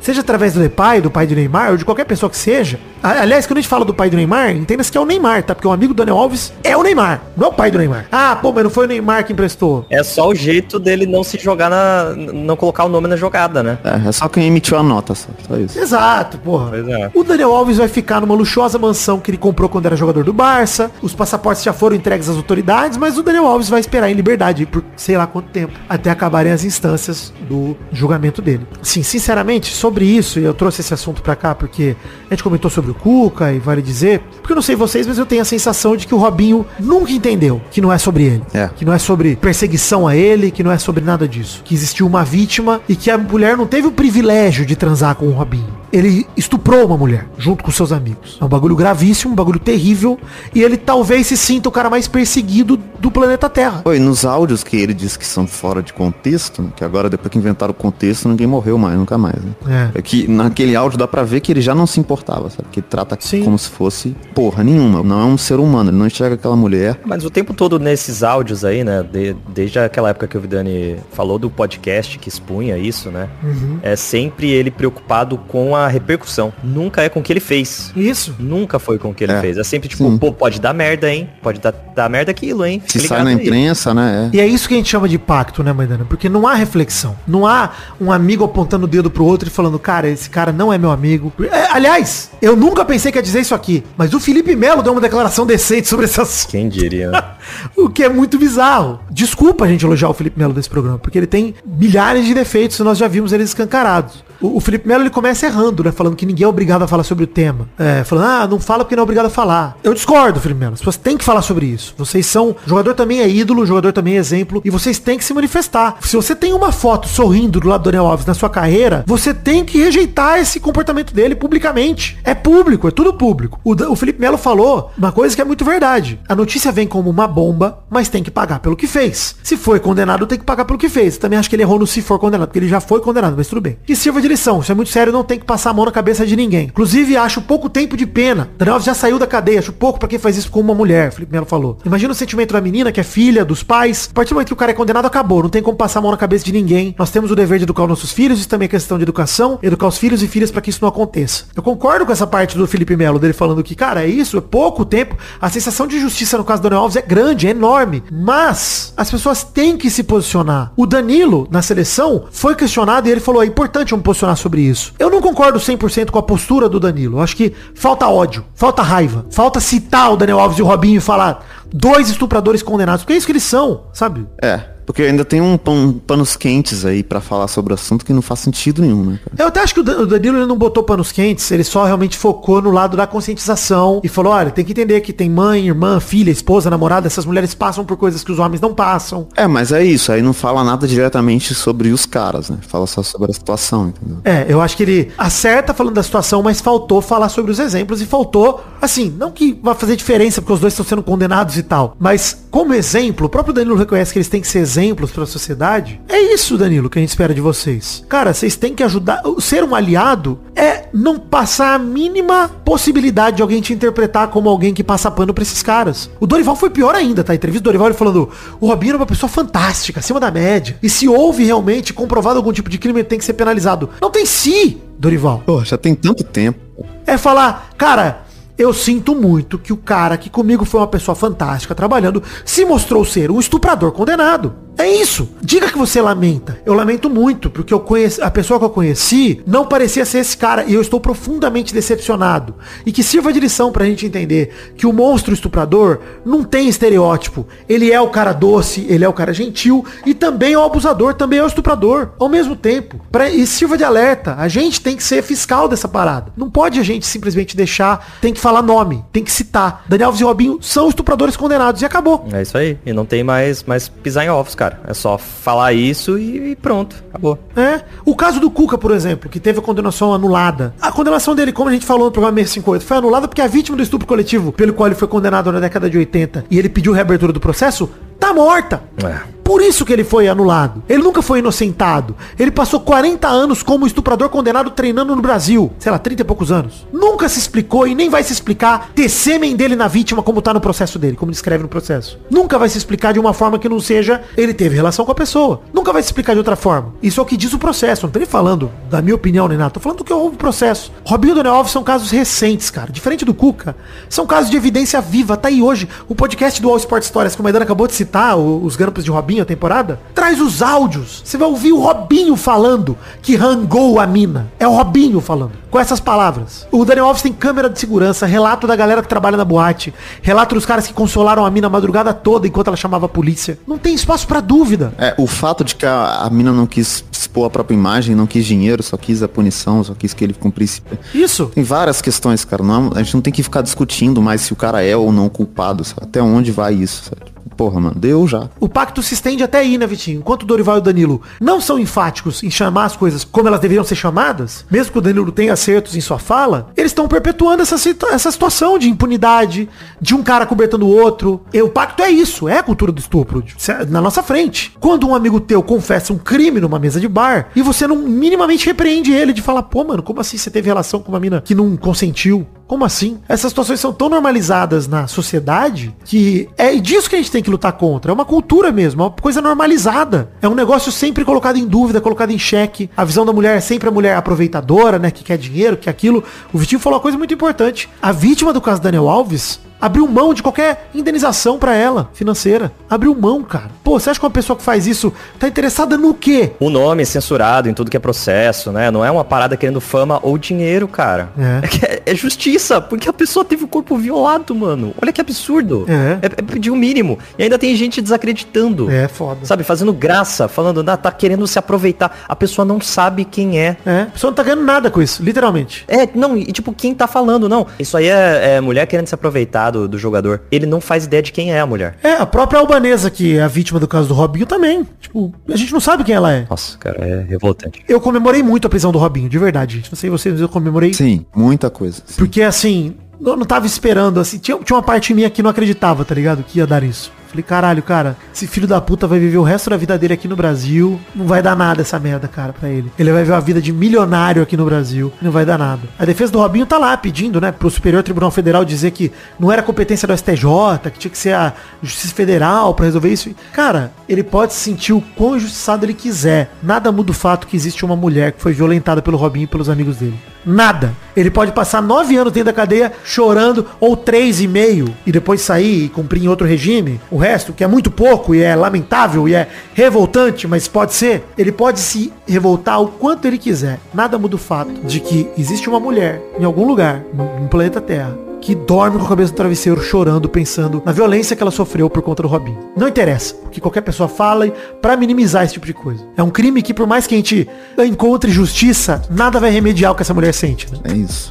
O Diego Santos, ouvinte nosso, ele mandou uma cartinha com uma reportagem que me deixou apavorado, inclusive. Eu achei prudente colocar dentro desse bloco. Eu não vou ler a matéria inteira, mas eu vou ler alguns trechos, por isso eu recomendo pra vocês lerem a matéria toda também. Tanto o Vitinho, Maidana, quanto qualquer ouvinte do Pelada. Que é uma matéria assinada pela Camila Alves, publicada no GE, no Globo Esporte, no dia 19 de março desse ano, 2024, que o título é "Meu técnico tentou me beijar. Levantamento inédito revela casos de assédio no futebol feminino." Enfim, a matéria começa com a frase: "Essa reportagem pode provocar gatilhos." Maria estava no treino do próprio time quando ouviu de um superior as agressões que mudariam sua vida. O preparador de goleiras disse que eu devia ser uma cavala sentando e que a bucetinha devia ser bem branquinha. A atacante, de nome real preservado, assim como todas citadas ao longo da reportagem, reportou o ocorrido ao vice-presidente do clube, mas foi mandada esquecer. Era uma brincadeira, disse o dirigente, que em seguida puniu a atleta, colocando ela para treinar em horários separados do grupo. Caralho, bizarro, puta merda. A matéria atrás tinha um levantamento inédito, detalhado, com 209 mulheres atletas, entre clubes de todo o Brasil, das 3 divisões do Brasileirão Feminino,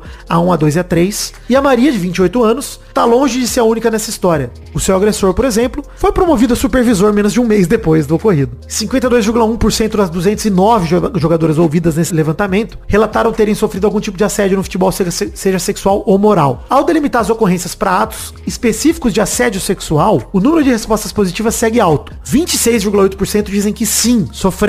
4,8% dizem que acham que sim. 15,8% dizem que acham que não. Ou seja, só pouco mais da metade, 52,6%, são taxativas para dizer que não vivenciaram nenhum assédio sexual. Mano, só isso, assim, e vale dizer, né, que a possibilidade de responder acho que sim ou acho que não, existe porque tem mulheres que têm uma percepção da palavra assédio que é aplicada só a condutas mais graves e depois vem se conscientizando, se explicando sobre a abrangência do termo e aí reconhecem episódios vividos ao longo da carreira. Então, faz sentido colocar na pesquisa eu acho que sim ou acho que não. Só pra fechar alguns outros relatos aqui da matéria, que é bem extensa e traz levantamentos importantes, tá? Abre aspas aqui. Depois do jogo acabar, enquanto o treinador falava, o auxiliar passava a mão na bunda das atletas. Lembra a Catarina, de 23 anos, que também sofreu assédio de um presidente enquanto tentava se transferir a outra equipe. Larissa conta o seguinte, ela que tem 20 anos e denunciou o caso para a diretoria e viu o profissional se afastado do cargo. Tive um preparador físico que fazia exercícios em que ele tocava as partes íntimas das atletas e as colocava em posições desconfortáveis com a desculpa que era treino. Anne, de 29 anos, confessou: "Já tive um empresário que pedia nudes, fotos íntimas minhas,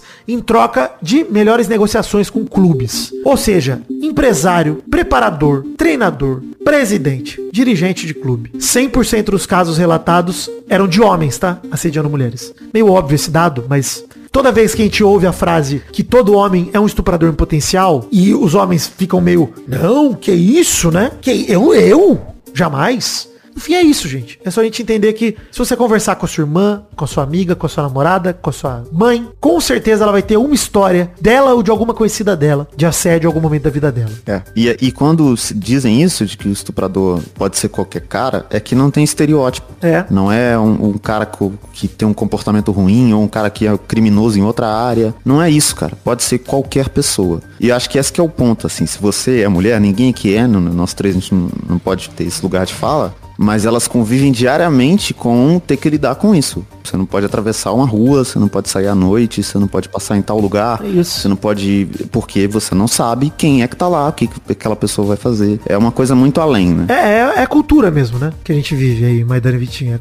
Quando a gente chama de cultura do estupro, é isso. A cultura diz que o corpo das mulheres é propriedade dos homens, pra fazer o que quiser com eles. E eles não têm, né? A gente, os homens no caso, não tem medo ou vergonha de fazer todo esse tipo de coisa com elas. É isso. Basicamente é isso que tá dizendo. Óbvio, gente, quando a gente fala que todo homem é estuprador potencial, ninguém tá falando que todo homem é um estuprador. O ponto é, todo homem representa um perigo, porque não dá pra saber o estereótipo de quem vai vir esse perigo, né? De quem vai vir uma atitude dessa. Porque não existe, né? Não existe o estereótipo. Isso pode vir de qualquer um. De um cara que a vida inteira foi um pai amoroso e um dia resolveu fazer aquilo. Um dia. Cara, e assim, isso que a gente chamou no programa 658 de pacto entre os homens é literalmente a cultura do estupro aplicada ao futebol, só pra deixar claro. E tudo isso é muito lamentável. Enfim, o tanto que eu fiquei feliz com o Robinho preso, eu fiquei triste com o Daniel Alves saindo da cadeia, com a imagem dele de cabeça erguida, como se estivesse lutando pela liberdade. E cara, você é um estuprador condenado, Daniel Alves, sabe? É um negócio... Que orgulho você tem de sair de cabeça erguida da cadeia, sabe? Que orgulho é esse? É terrível, cara. É nojento, mano. É uma face nojenta. O Diego Santos que mandou e-mail pra gente aqui com essa reportagem maravilhosa, que, cara, eu li e digo assim, de verdade, leve em consideração o gatilho avisado pela Camila Alves, que é a brilhante jornalista que fez essa matéria, na primeira frase da matéria, tá? Que pode provocar gatilho mesmo, porque é bem pesada a matéria. Da mesma forma que a gente avisou isso do podcast do Robinho, também aviso da matéria, porque é muito gráfico. Mas ele termina dizendo: ver essa reportagem me fez refletir com todas as questões já abordadas no Pelada e até no dentro da minha cabeça dessa semana, o quanto, da semana passada ele diz, o quanto o futebol é machista, racista e tem muita coisa ruim. Mas até então eu não tinha pensado o óbvio, que é claro que no futebol feminino também haveria machismo e assédio. Só depois dessa reportagem percebi que não havia tido nada parecido até então. Isso mostra como nossa sociedade tá um absurdo. Continue com um ótimo trabalho, sempre abordando questões importantes. Abraço. Obrigado, Diego Santos, pela reportagem. Eu falei isso no caso do Vini também, né, Vitinho? Quando eu falei que aquela frase que eu achei brilhante do Paulo César Vasconcelos de não tem que ter pena, tem que ter ação, tem que ter atitude. E com as mulheres é a mesma coisa, cara. A gente tem que viver só com pena. Óbvio que é lamentável, que é muito triste. A gente tem que ter atitude, mano. A gente tem que fazer algo contra isso pra não se perpetuar. Senão, vai continuar acontecendo. Não só no futebol, mas na mesa do bar, na balada, que os caras drogam a mina. Em todos os lugares que isso acontece. É isso. E não dá pra não fazer nada mais. Esse argumento, ele não se justifica e não dá pra aceitar mais isso. Então se encham de ódio na hora de falar desses assuntos, porque esse assunto não pode ser levado com leveza, sob hipótese alguma.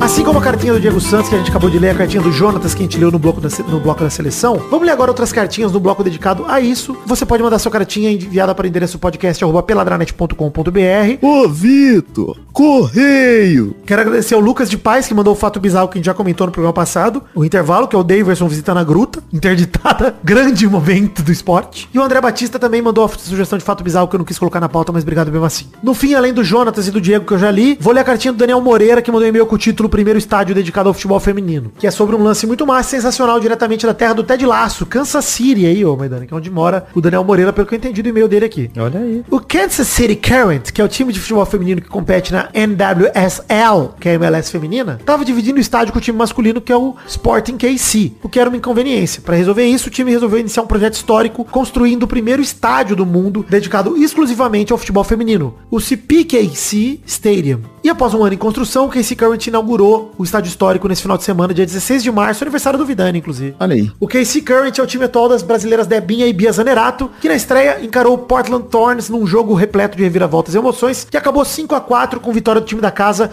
com um gol da brazuca Bia Zanerato. Mesmo com a vitória em campo, a grande vitória foi do futebol feminino em si, porque o estádio estava literalmente lotado, 11.500 pessoas, sem nenhum assento disponível, mostrando que o futebol feminino tem sim força e espaço, e que os times femininos têm que ter direito direito a um estádio próprio. Daniel Moreira, que vive em Kansas, conta que infelizmente não pôde estar na partida presencialmente, mas assistiu o jogo inteiro com orgulho e algumas lágrimas por estar vivendo algo tão bacana. Ele termina com o recado: apoiem seus times de futebol feminino. Espero que logo venham mais estádios somente pra elas, assim como que temos agora em Kansas City. Valeu. Valeu, Daniel Moreira. Uma notícia boa sobre o futebol feminino aí, depois de um bloco tão trágico e terrível que a gente acabou de ler. É maneiro ver algo acontecendo, é histórico mesmo, né, cara? Maneiro pra caralho ver o estádio dedicado a isso. Pô. Muito foda, mano. E que eles usem esse estádio também em outras situações em que você dê mais visibilidade pra ele, né? Porque, é claro, existe uma mística em volta de estádios que sempre foram tratados como estádios pra times masculinos. Por exemplo, o Maracanã. É muito difícil, digamos, que o Flamengo construa um estádio. O Flamengo não, que nem tem o próprio, né?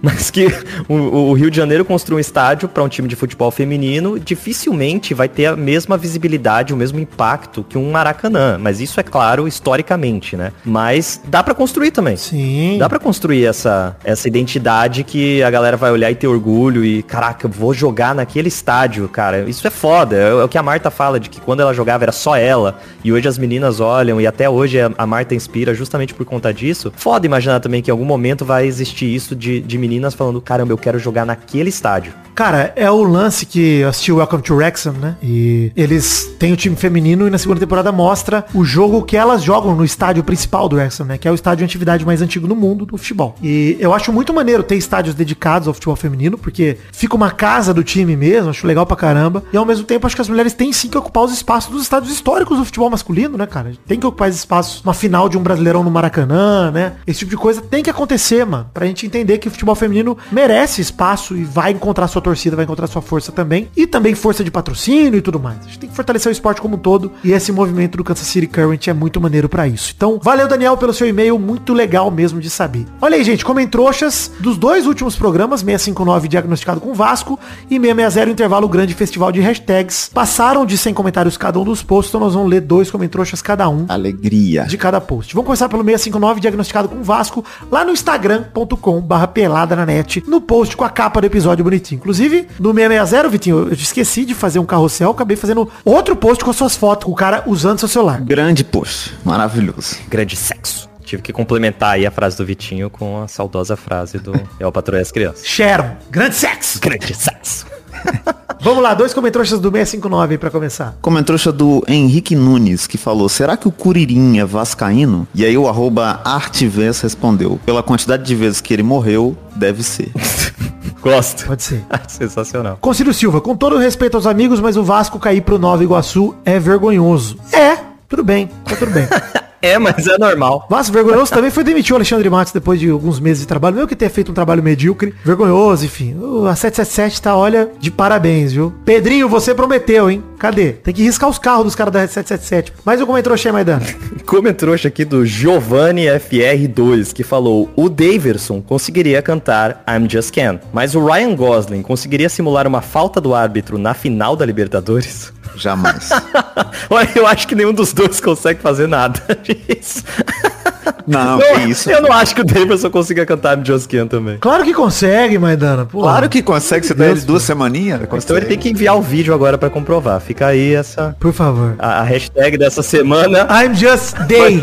I'm Just Day. Hashtag I'm Just Day. Nossa, muito bom. Caralho, sensacional. Façam essa campanha aí. Mais um comentrouxa, menino Vitinho da Comédia.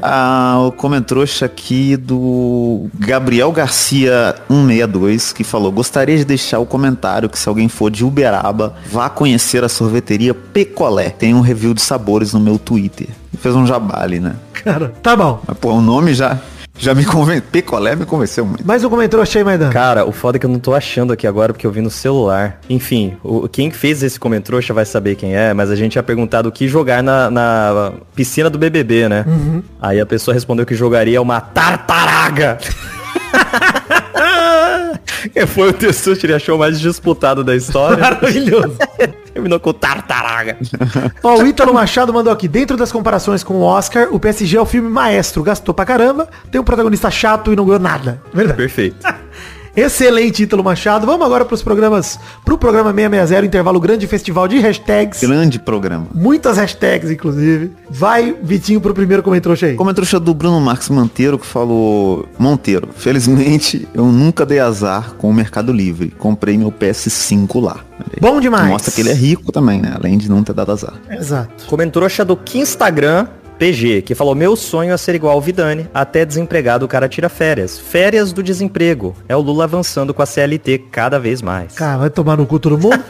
Comentrouxa aqui do Mr. Pedro RCC. Não sei se mandava um tijolo ao invés de PlayStation no Mercado Livre, mas minha mãe, quando era funcionária pública, fez uma compra de notebooks pro trabalho e chegaram várias caixas da Positivo com porcelanato dentro. Caralho. Maravilhoso, cara. Mais um comentrouxa aí, menino Vitinho da Comédia. Comentrouxa do Yuri Bacelar, não sei como é que pronuncia, mas que ele falou: não tem jeito, preciso dizer, o melhor programa da história. Olha aí. Olha aí, merecido, foi bom mesmo.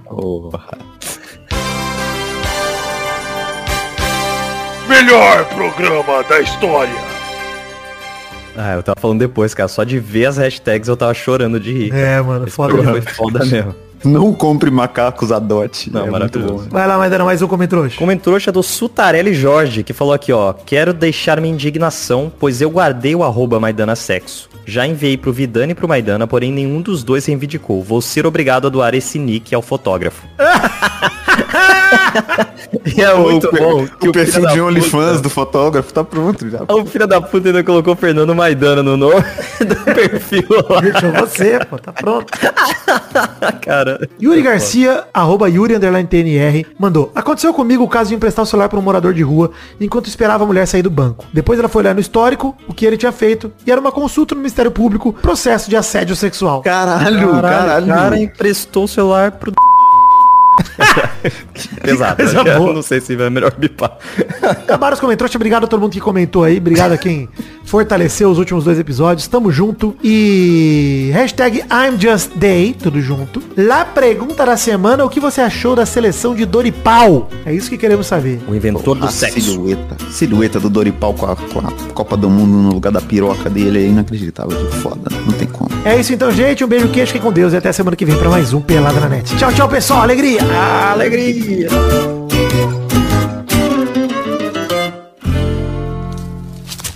Nossos colaboradores!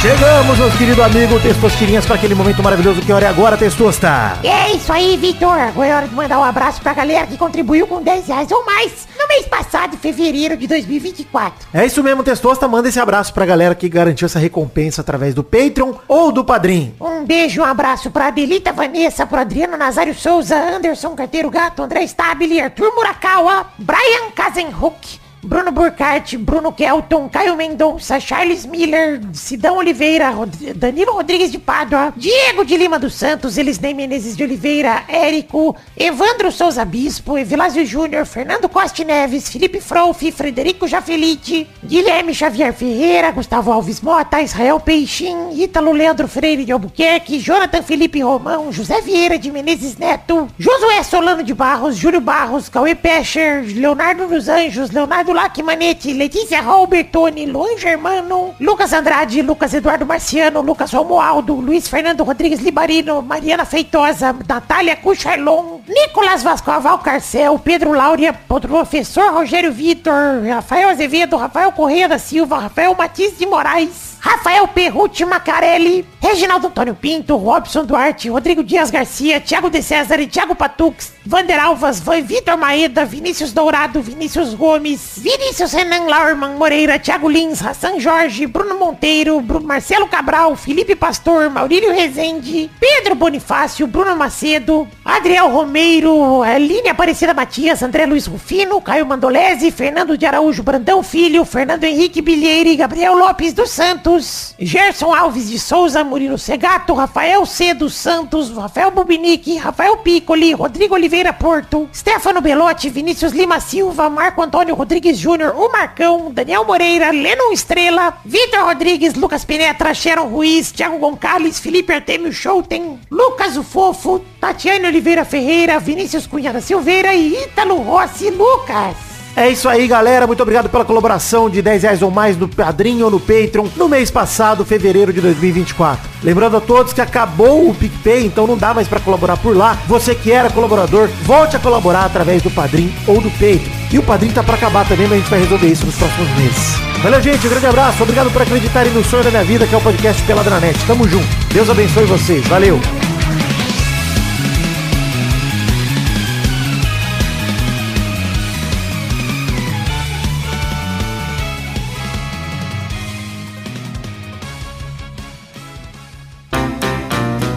Divertir, pra você brincar.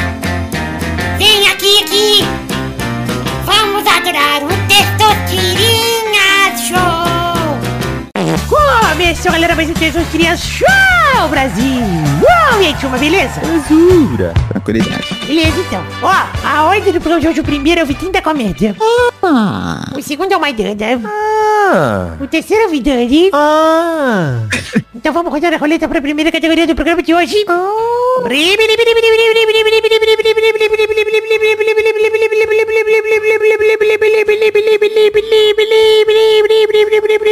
Eu quero um cantor brasileiro que só tem a letra vogal A no nome. Que isso, gente? Vai, Vitinho da Comédia. Cantor, não é cantora não, hein? Como assim, irmão? Cantor. Só tem a vogal A no nome do cara e o cara é cantor. Sim. Pô, eu não consigo... Existe algum? Peraí, eu tô maluco. Olha.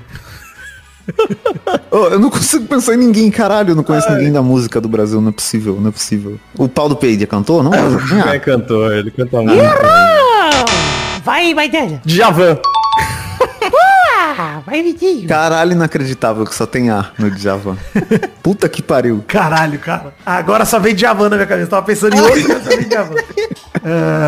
Vavá, do cara metade. Olha aí. Vamos então para mais uma categoria. Roda a roleta aí, Vitinho. Caralho, ter vindo Vavá, olha que bênção. Obrigado. Vocês não vão acreditar, gente. A mesma categoria que eu vi. Não é possível. Fudeu, acabou. Porra, tá viciada, rolê. Vamos, vai, Maidana. Não é possível, cara.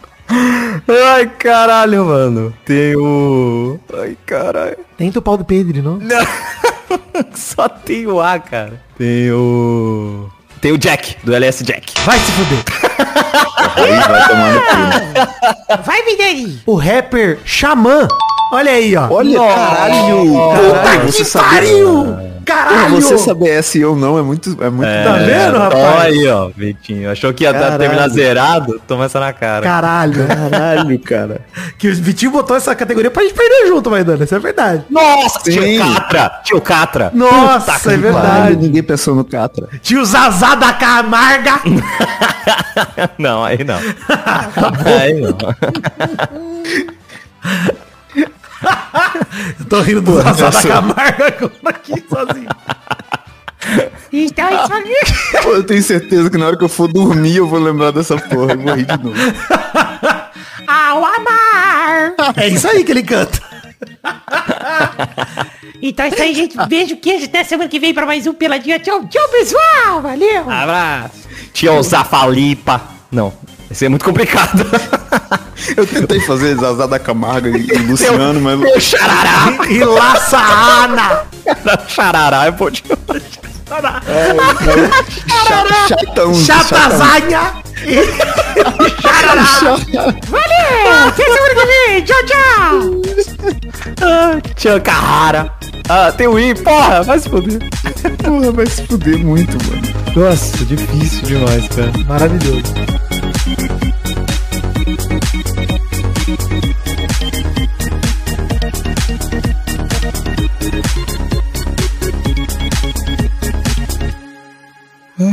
Esses com vogal é complicado, mano. Muito bom, pô. Tô adorando. Foi por causa da tartaruga que eu livrei. Com certeza. Zazá de Camarga. Da Camarga. É da Camarga. Camarga. Porra. Tio Zazá da Camarga.